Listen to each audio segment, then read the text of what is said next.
अन्य विशिष्ट अतिथिगण, स्कूल के चेयरमैन, संस्थापक, प्रिंसिपल, अध्यापकगण, अभिभावकगण तथा इस समारोह के मुख्य आकर्षण प्यारे प्यारे बच्चों, बहुत हर्ष का विषय है कि 2008 में जागृति एजुकेशनल सोशल वेलफेयर सोसाइटी के नाम से शुरू की गई शैक्षणिक संस्था आज 16 साल का अपना सफर पूरा कर रही है।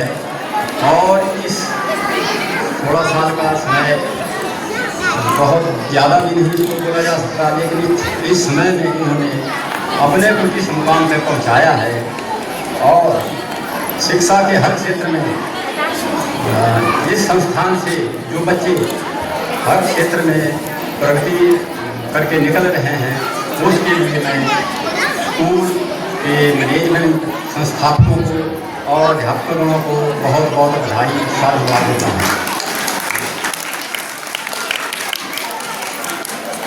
मैं स्कूल के चेयरमैन, संस्थापक, अध्यापकों का आभार व्यक्त करता हूँ जिन्होंने मुझे इस समारोह के मुख्य अतिथि के रूप में आप लोगों के बीच में शामिल होने का मौका दिया और आपसे रूबरू होने का अवसर प्रदान किया। एक वार्षिक पारितोषिक समारोह हर वर्ष आयोजित किया जाता है। इस वर्ष भी जिन बच्चों ने शिक्षा के क्षेत्र में, खेलकूद के क्षेत्र में या अन्य किसी भी विधाओं में अपने आप को उत्कृष्ट साबित किया है, उनके लिए जो पारितोषिक वितरण समारोह अभी होगा। जिन बच्चों को हर कारण सम्मानित किया जाएगा तथा उनके अभिभावकों को बहुत बहुत बधाई, बहुत बहुत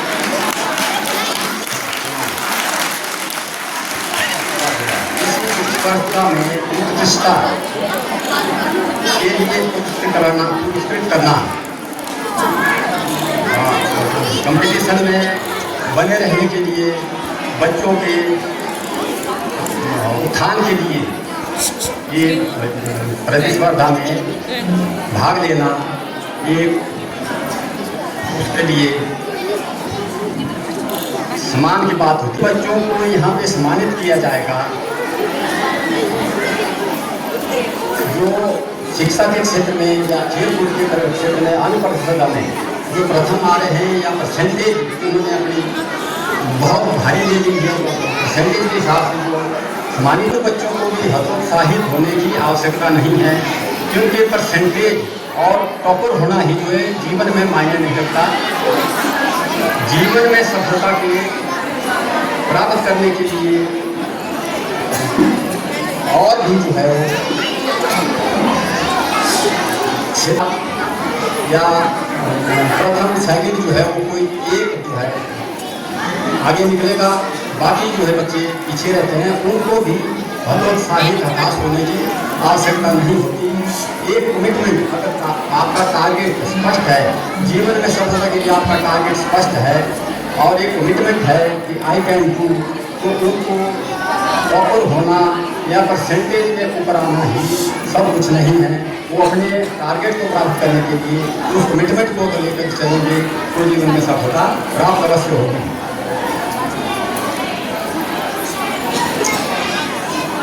प्रतिस्पर्धा और प्रतियोगिता में उत्कृष्टता प्राप्त करना तो ठीक है, लेकिन जहाँ इसमें कंपैरिजन शुरू हो जाता है वहाँ पे जो आना शुरू हो जाती है।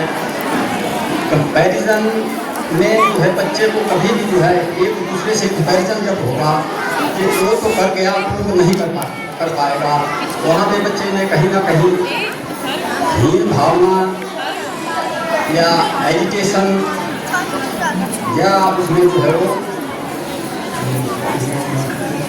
कुछ ना कुछ जो है वो हीन भावना उत्पन्न होना शुरू हो जाती है, ईर्ष्या की भावना उत्पन्न होना शुरू हो जाती है और बच्चा जो है वो कहीं ना कहीं गलत रास्ते पे भी लेट स्टेज पे चलना शुरू कर देता है।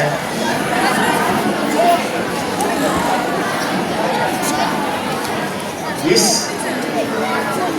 विषय पर टीचर्स और पेरेंट्स का जो है वो बहुत बड़ा रोल इसमें आता है कि वो बच्चों को अगर वो अच्छा परफॉर्म नहीं कर पा रहे हैं पढ़ाई में या खेल कूद के क्षेत्र में अच्छा परफॉर्म नहीं कर पा रहे हैं तो उन्हें हतोत्साहित करने के बजाय उन्हें उनकी स्ट्रेंथ और वीकनेसेस को पहचाने और जिस क्षेत्र में जिस तरफ वो जाना चाहें उस तरफ उनको ग्रूमिंग करें।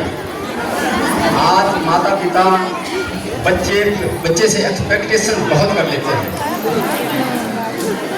डॉक्टर बनना है, साइंटिस्ट बनना है या इंजीनियर बनना है, बच्चे पे वो हम थोप देते हैं कि आपने यही करना है। बच्चे का अपना क्या है, उसका क्या संकल्प है, अपना उसका किस तरफ को रुचि है, उसको हम भूल जाते हैं।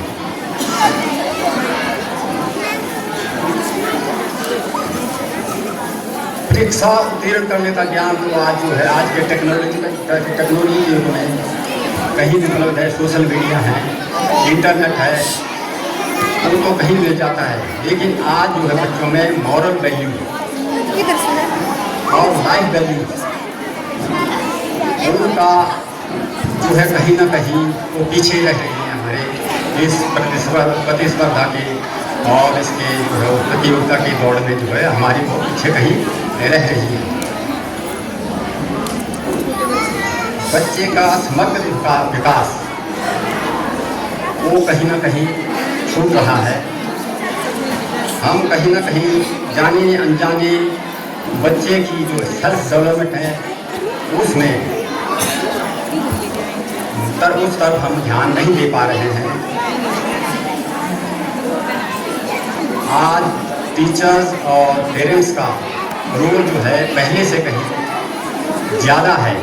बच्चे की तरफ ध्यान देना इस टेक्नोलॉजी के युग में मोबाइल है, आज टीवी है, इंटरनेट है, उससे बच्चे को कैसे बचाए रखना है, कैसे उसमें उसको जो है टाइम फिक्स करना है, उससे आप उसको अछूता भी नहीं रख सकते। इंटरनेट, टीवी और मोबाइल ये आज की ज़रूरत है। बच्चा इसके बिना रह भी नहीं सकता। लेकिन ये पेरेंट्स को, अभिभावक को उसमें देखना कि हम इसको कैसे जो है उसके इस्तेमाल के लिए उसके लिए समय बांध सकते हैं, स्क्रीन टाइम फिक्स कर सकते हैं उसके लिए।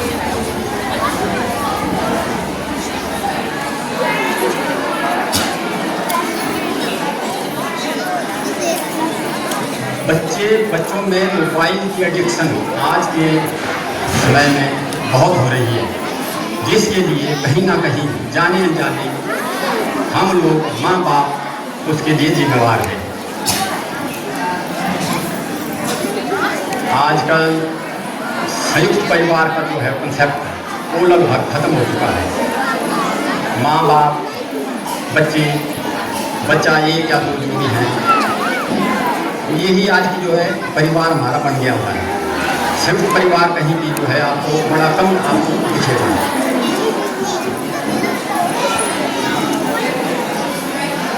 बच्चा जो है वो एक या दो है, बच्चा अगर अकेला है तो उसमें ज़्यादा प्रॉब्लम जो है माँ बाप को उसको हैंडल करने में आ रही है। तो उसके लिए माँ बाप क्या करते हैं, उसके हाथ में मोबाइल पकड़ा देंगे। वो मोबाइल को देखता रहेगा और वो अपना काम करते रहेंगे। यहीं से बच्चे को मोबाइल की एडिक्शन शुरू हो जाती है। जब तक हम बच्चे को मोबाइल का सही इस्तेमाल या एक उम्र जो है, एक उम्र 20 उम्र में बच्चे के हाथ में मोबाइल देना है, वो जब तक हम निर्धारित नहीं करेंगे तब तक ये बच्चों में मोबाइल के प्रति एडिक्शन और एक बहुत बड़ी समस्या आज की डेट में खड़ी हो रही है। बच्चों में मोबाइल की एडिक्शन हो रही है। बच्चे चोरी छुपे मोबाइल में आप देखेंगे, कहीं भी किसी फंक्शन में आप जाओ या घर में किसी के जाओ, वहाँ पे बच्चे जो है मोबाइल पे आपको लगे हुए मिल जाएंगे। या बच्चे बिस्तर में बैठे हुए भी जो है माँ बाप सोचते हैं कि पढ़ाई कर रहे हैं और बच्चे उसमें मोबाइल में सर्फिंग, इंटरनेट सर्फिंग कराने लगे रहेंगे। तो इसके लिए बच्चों को माँ बाप की जिम्मेवारी बनती है कि मोबाइल का स्क्रीन टाइम एक एज के बाद जो है बच्चे को फिक्स करें, जिसमें कि आज की जरूरत है, मोबाइल जो है हमारी जरूरत बन गई है बच्चों के लिए, उसमें नॉलेज है, लेकिन वो क्या देख रहे हैं ये मॉनिटरिंग करना माँ बाप का आज की डेट में बहुत बड़ा जिम्मेवारी है और चुनौती है।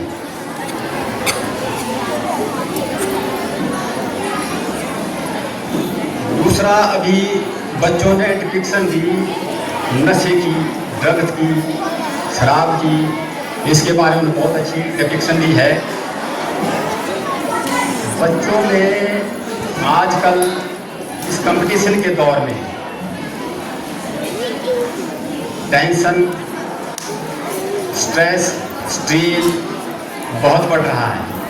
समय के साथ साथ जैसे बच्चा ग्रो करता है वो टेंशन को, स्ट्रेस को, स्ट्रेन को रिलीज करने के लिए आउटवर्ड जो है वो सपोर्ट जो है वो ढूंढता है। अगर माँ बाप का उसको उस वक्त ग्रूमिंग प्रॉपर नहीं मिलेगी तो बच्चा व्यसनों की तरफ, शराब, गांजा, अफीम आजकल जो है अवेलेबल है, कहीं भी अवेलेबल है, बच्चा उस तरफ को आकर्षित होना शुरू हो जाता है और माँ बाप की तरफ ध्यान नहीं दे पाते, बच्चे के बिहेवियर को मॉनिटर नहीं कर पाते। ये बच्चा हमारा क्या कर रहा है, कहाँ जा रहा है, किसके साथ रह रहा है, ये हमारी आज की पीढ़ी में जो है इसकी मॉनिटरिंग जो है बहुत मुश्किल काम माँ बाप के लिए एक चुनौती बन गई हुई है। जैसे मैंने कहा संयुक्त परिवार होते थे, संस्कार बच्चों को माँ बाप से, दादा दादी से मिलते थे, इकट्ठे बैठ के शाम को इकट्ठे बैठ के ज्ञान की बातें होती थी, किस्से कहानियाँ सुनाए जाते थे, राजा रानियों की कहानियाँ सुनाई जाती थी। वो आज की डेट में उपलब्ध नहीं हैं। आज के बच्चे जो है वो आइसोलेटेड जो जिंदगी जी रहे हैं और फिर वो मोबाइल हुआ, ड्रग्स हुआ या नशा हुआ, इसकी तरफ जो ज़्यादा आकर्षित हो रहे हैं। और नशा जो है वो हमारे आस पड़ोस में ही परोसा जा रहा है, लेकिन हम उसकी तरफ जो है वो आंख मूंदे बैठे रहते हैं। क्यों बैठे रहते हैं कि मेरा बच्चा तो अभी सेफ है, मेरे बच्चे को कोई प्रॉब्लम नहीं है, मैं अपने बच्चे को देख रहा हूँ। लेकिन हमें भूल जाते हैं कि अगर पड़ोस में आग लगी है तो उसकी तबीयत हमारी तक भी आएगी। अगर कहीं भी बच्चों के लिए, खासकर बच्चों को टारगेट बनाया जा रहा है इन ड्रग्स माफिया ने, और जो इसमें कारोबार में लगे हुए हैं, बच्चे इजी टारगेट हैं। आजकल बच्चों के पास पैसा जो है माँ बाप जो है जितना मर्जी बच्चा मांगे उसको दे देते हैं। पहले ज़माने में होता था कि बच्चों के पॉकेट में पैसा नहीं होता था, आज की डेट में बच्चों के पास पॉकेट में पैसा माँ बाप दे रहा जो है दे देते हैं, और बच्चे जो आज की डेट में सॉफ्ट टारगेट हैं। तो जो भी ये ड्रग कार्टल्स हैं, ड्रग पेडलर्स हैं, ये हमारे बीच में ही है, लेकिन हम आंखें मूंदे हुए हैं कि मैं तो सेफ हूँ, मेरा बच्चा इसमें नहीं है। लेकिन पड़ोसी का बच्चा अगर है तो मैं उस पर ध्यान नहीं दूंगा, उसमें मैं नहीं बोलूँगा कि ठीक है मेरे को इससे कोई प्रॉब्लम नहीं है। जब तक हमारे बीच में, हमारे दिमाग में टेंडेंसी रहेगी कि मेरा बच्चा सेफ है और पड़ोसी का बच्चा बिगड़ा हुआ है, मेरे से कुछ नहीं लेना देना है, तब तक जो है आप ये नशे का जो है चलन है ये बढ़ता जाएगा। आप रोकोगे नहीं, उसको बोलोगे नहीं, टोकोगे नहीं, तो ये रुकने वाला नहीं है। इसलिए पेरेंट्स का और टीचर्स का भी कि ऐसे जो है ड्रग पेडलर, अगर कार्टल जो हैं कहीं भी अवेलेबल हैं, उनको समय रहते प्रॉपर एडमिनिस्ट्रेशन को, पुलिस को इन्फॉर्म करके इन पे रोक लगाई जाए और इस बुराई से भावी पीढ़ी को बचाया जाए।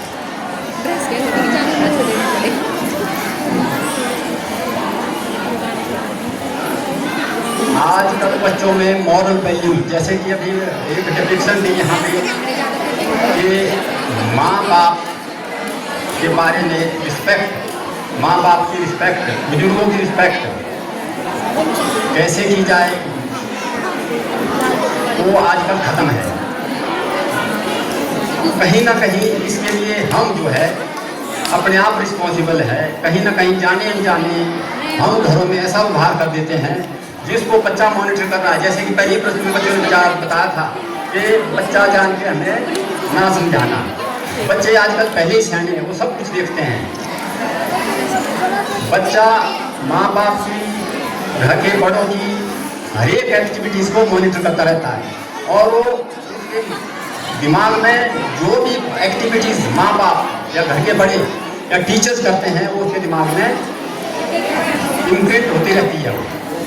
कहीं ना कहीं वो जैसे जैसे बड़ा डेवलप होता है बच्चा और उसके दिमाग में रहता है कि कैसे किसके साथ क्या व्यवहार करना है, कैसे किसके साथ कैसे बात करनी है। वो ही बच्चा जो है सीखता है और जब बच्चा एक स्टेज पे जब पहुंच जाता है तो फिर उसके इम्प्रिंट को पक्का उसके जो दिमाग में हो जाता है। तो हमें आज अपने आप को इंस्ट्रक्ट करने की जरूरत है कि हम अपने बुजुर्गों के साथ, अपने माँ बाप के साथ क्या व्यवहार कर रहे हैं, जाने अनजाने कहीं हम उनको इग्नोर तो नहीं कर रहे हैं। वो एक कहावत है, तो अभी इन्होंने बताया था कि वो जो डेफिनेशन बोल रहा था बच्चा कि मैं आपको साथ नहीं रख सकता, मैं आपको कहीं छोड़ दूंगा। तो हमारे लिए है वो कहावत कि वो कीड़ा जो है, कीड़ा तैयार रखा था उसने, जो बहू का जो है सब उनके साथ नहीं बढ़ रही थी बात, तो उन्होंने उसको बोला कि भैया तुमको इसको रख ले या मेरे को रख ले। बहू ने बोला तो वो क्या करता बेचारा, उसने कीड़ा घुमाया और जो है उसको बाप को अनाथ आश्रम में छोड़ आया। तो बच्चा उसके साथ था। अब बच्चा उसने जब उसके बाप ने छोड़ दिया तो उसने कीड़े को डिस्पोज करना, मैं ना इसको डिस्पोज करता हूँ। तो बच्चा क्या बोलता है कि पापा इसको कीड़े को ले चलो साथ में, क्योंकि जब आप बूढ़े होंगे तो मैंने भी आपको छोड़ना है। तो ये जो ऐसी जो वैल्यूज़ हैं, हम ऐसी वैल्यूज़ ट्रांसफर कर रहे हैं बच्चों में, या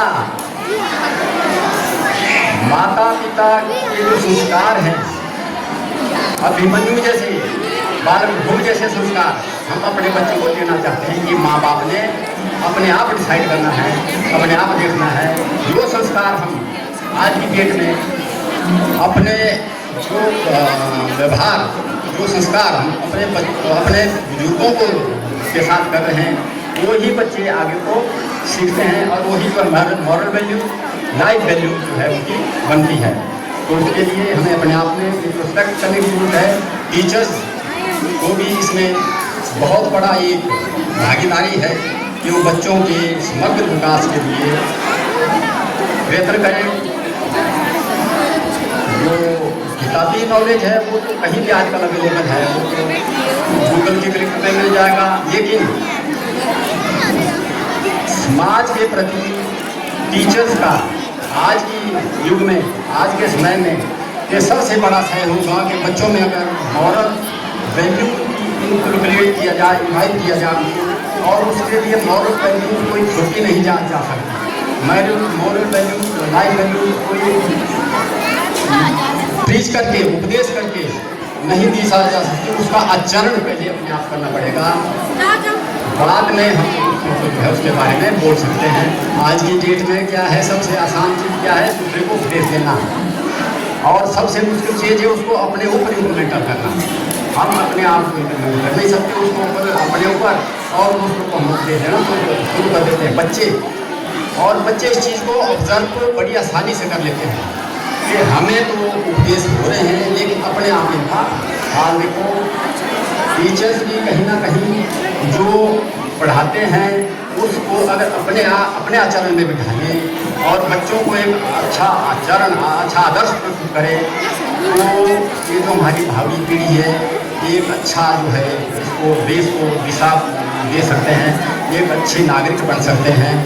तो यही हमारी मेरी जो है माँ बाप के लिए और बच्चों के लिए जो है एक संदेश है। YouTube पर हमारे चैनल को सब्सक्राइब करें और रेगुलर अपडेट के लिए बेल आइकन दबाएं।